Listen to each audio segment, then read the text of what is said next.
I want to change gears here just a little bit and go to page number 5. So one of the things we struggle with, whether it's UDAP with a single A or 2 A's, so unfair or deceptive acts or practice, unfair, deceptive, or abusive acts or practices, is that they lurk in the gray areas where we have a law or a regulation that tells us how to do something.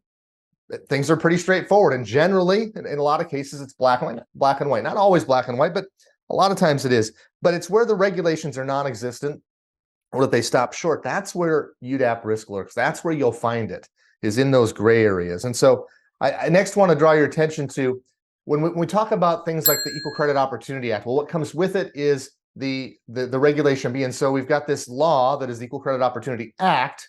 Usually the law is fairly thin, and then they put the meat on it by way of the regulation, and they fill in some of those gray areas. Well, UDAP's not like that. UDAP simply exists as a law. Okay, Section 5 of the Federal Trade Commission Act, it's very thin, okay, as well as the Dodd-Frank Act section that is attributed to the UDAP that includes the term abusive. Again, very thin, leaves some things to the imagination. We don't have regulation. And so because there are gray areas, even associated with UDAP, where it resides in the gray areas, things can be subjective, eye of the beholder, right? And when you have things that are subjective, it can lead to inconsistencies.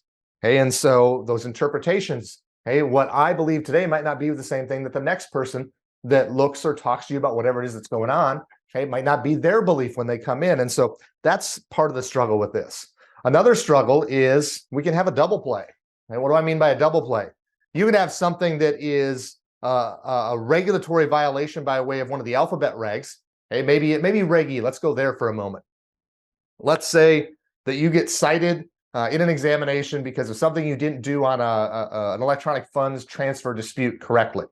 And so you get cited in an examination for it.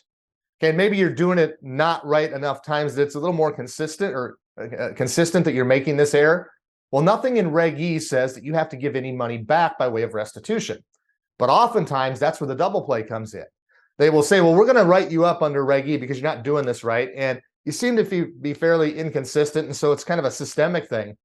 And while we can't apply pressure from a Reg E standpoint for you to give money back to the consumer, we're going to threaten you with a UDAP, a Section 5 or a Dodd-Frank Act violation.